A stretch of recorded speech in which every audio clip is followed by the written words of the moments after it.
choice. We can do another Am I the A-hole, or we can do an Entitled People. Yeah, let's do an Entitled. Okay. Just because I think they're funny. This title alone, I was like, I definitely have to read this one. Listen to this.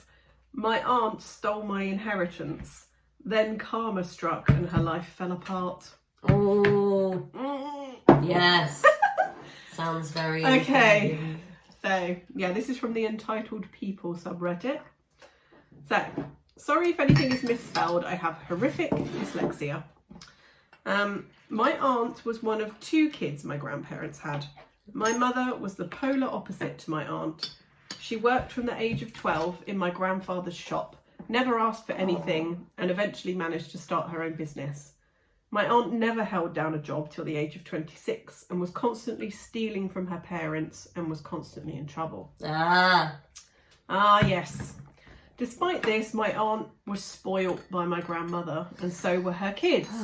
She had 3 kids from 3 different men, and her first husband was not one of them, if you know what I mean. Didn't matter what my aunt or her kids did, my grandmother would always jump to their defence. Favouritism. She never had time for my mum and her kids unless it was to get something from us. The only reason my mum would visit her was because she loved my grandfather. My grandfather passed away in 2004, and a few months after that, my nan decided to write up a new will. My mother and my aunt were both present for it when she signed it, so they knew what was in it. It made it so that when she passed away, her home would be sold and the money split 25% each to my mum and aunt, and the remaining 50% will go evenly to the grandkids. Lovely. Very fair. Yeah, lovely. At the time, the home was worth more than £500,000, so it would have been a nice little inheritance, nothing life-changing. Yeah. In 2010, my mum died after an accident and did not have a current will in place. As she no longer had her business and was renting a house, she didn't have anything of much monetary value. The only thing she was concerned about was what would be done at her funeral. Should she have passed away, but had told me everything she wanted. The music, the flowers, the coffin colour, and even what people were to wear. She wanted people to wear bright, warm colours. So when she passed, my aunt and nan took over all the arrangements and tried to undo all the things I told them. The songs were going to be songs I knew my mum didn't like. The flowers were all the wrong colours. They picked a hideous coffin.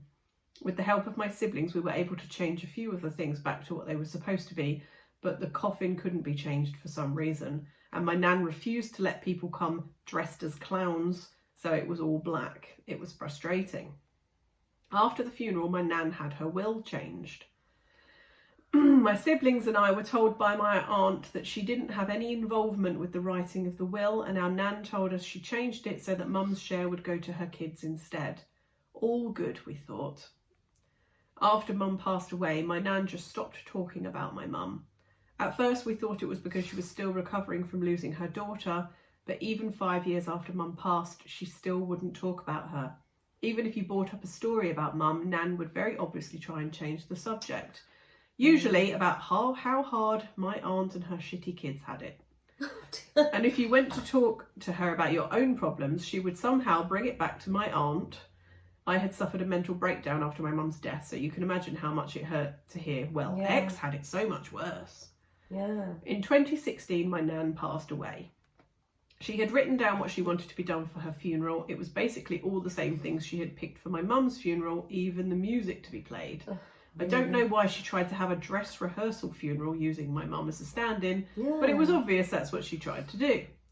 So after a couple of months, our siblings and I were waiting to hear about the will reading, and my aunt kept telling me, oh, it'll be another month before we can do the reading.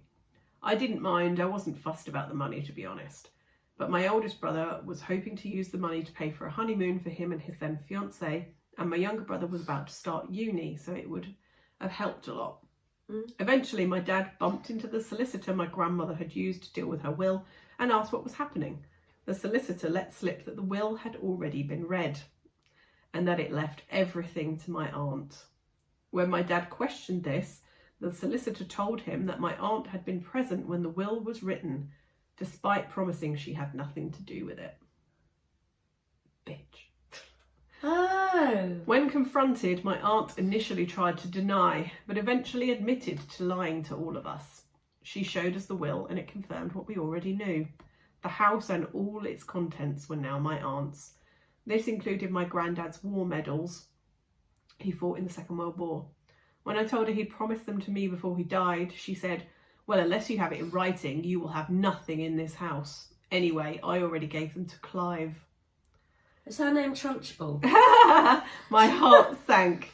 Clive, not his real name obviously, was her eldest son and the dictionary definition of an F-up. He'd been in and out of prison for stealing and dealing drugs. I knew that the moment that prick got his hands on my granddad's medals, they would have been sold off. Oh, she would have lived a family heirloom. I know. We looked into taking her to court over the will, but everyone we spoke to said we probably wouldn't get anything out of it. No. She immediately put the house up for sale for close to £750,000. She'd pissed off too many people in our town, so she was going to sell the house and move closer to her daughter, who lives in a big city. An offer was made on the house, and she put down a deposit on a house near the big city, and I thought that was that. Here's where karma comes into play. The people who wanted my nan's house had a survey done on the house to see if there were any issues, and oh boy, were there. Oh! Turns out the land the house was built on was way too soft for the type of house it was, and it was sinking. It had sunk about 2 centimetres in the 40 plus years my nan and granddad had lived there, but the sinking was accelerating to 1 centimetre per year. Ooh. That meant within the next 3 years the house would need some serious work or to be knocked down. The new value of the house? £60,000. The buyers immediately... I can't help at this point but say you deserve that love. You really bloody do. The buyers immediately pulled out, having not even put down a deposit. She couldn't buy her new house, but still had to pay the deposit on it. Oh. And while this was happening, she let Clive move in with her into the house that she rented from the council. He wasn't allowed to live in the council house because he trashed every single one he'd ever lived in. Someone reported this and she was kicked out of the house. Oh. She was forced to move into my nan's old home as she couldn't live anywhere else. So there she is, living in a crumbling house with shithead son and her partner. She was stuck there for 2 years. Every time I saw her, she would try and start talking to me and I would ignore her and walk off. Yeah, of course you would. I'd do the same, love. I'd do the same. One time, as I was walking away, she screamed, "Your mother deserved to die for having a like you," in the middle of a busy street. Can't say that word, but you can see what she's saying.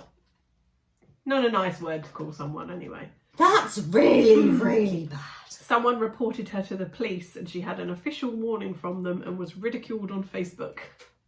Every time I saw her after that, she looked more and more miserable. Eventually, she sold the house for something like $85,000 and moved in with her daughter in the big city. I lost contact with her and the kids after this. I thought karma had been issued, but karma still wasn't done with her.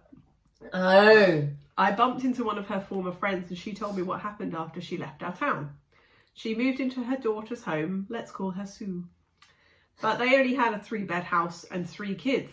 Oh. My aunt and her partner had to live in the smallest room in the house while my aunt looked for a job and a home to rent. Even with 85k, she couldn't afford a home anywhere. Well, no. After about a month, my aunt's partner ran off after emptying her account. Oh, wow. She was left stranded in Sue's house, not contributing anything because all the money she makes goes into bingo. Oh. Eventually, Sue and my aunt got into a screaming match and my aunt said something along the lines of, "I should have aborted you." Sue immediately kicked her out of the house. So again, there's my aunt. This woman is hideous. There's my aunt in a city she knows nobody, no money, no home, and the last bridge she had a smouldering wreck. Last anyone has heard, she was living in a caravan in the roughest part of the city and she could no longer work because she's suffering early onset arthritis and can no longer move her hands. I know I shouldn't get joy out of something like this happening to another person, but it does bring me some peace as to what happened. By the way, my aunt lied left me and my siblings with nothing from our inheritance, but now has lost everything and is living in a caravan. Yeah. Yeah. Karma can be a very, very just thing. To me, that's justice. beautiful. That's justice. Yeah. Actually, sometimes when people have been awful to me in my life, and, you know, the ones that sit close by to you and watch on, they will eventually go, you need to get revenge. And I'll be like, no, I don't. It will come. It will come. Yeah. I said, Karma will do her thing. And yeah, in one instance, actually, Karma really did do her thing. So yeah, I never attempt to get even. Just get on with your lives. Yeah. Yeah. And I mean, it sounds like she didn't attempt to get even either. Here's a brilliant Brilliant comment. Enjoying the warmth doesn't mean you started the fire. Yeah. And OP's replied saying, I want this printed on a shirt. I want that printed on a shirt. That's brilliant. But it's so true. And I might actually get that printed on a shirt. Yeah. Someone else has put, I'm so upset about those war medals. Yeah. I feel the same about my own grandpa's medals. I'm so sorry. This doesn't make up for it. It's nice to know that people sometimes don't get away with things like this, especially because I'm currently involved in a situation with someone like your aunt. Thanks for sharing. I'm sorry for the loss of your mum and grandpa. Oh. And OP replied saying, thank you for your kind words. Although I'm still upset about the loss of medals, I even tried to find out who he sold them to, but he wouldn't tell me, the prick. I'm happy I still have the stories he told me during his time in the war, and I'm glad I get to share them with his great-grandchildren. Oh my God, I hate just some withholding people. that information. That's I just know. horrible. Oh, I'm not going to tell you who I sold them to, honestly. Spiteful, that is. Very spiteful.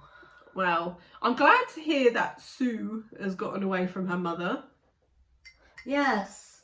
And good luck to her and her family. I hope she's nothing like her mother. Well, no. And I mean, at that age, you know, or any age, after helping your mother, to be told, I should have aborted you, is just evil, horrible, nasty.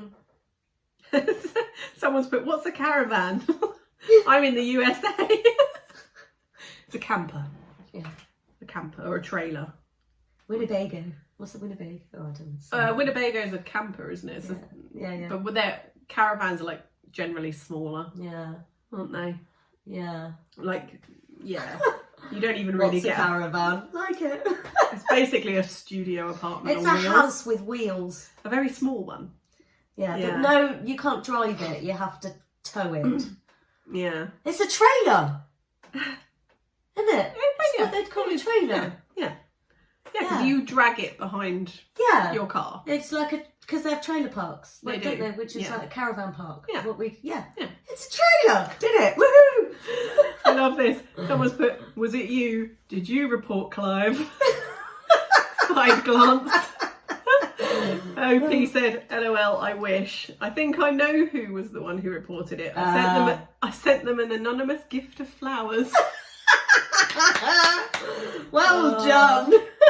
Love it. I love it. Entitled people getting their comeuppance. Yes, we need to do that. I think. That's what we That's like a to regular, yeah, couple of Am I the A-hole, followed with this is a definite A-hole and here's the story.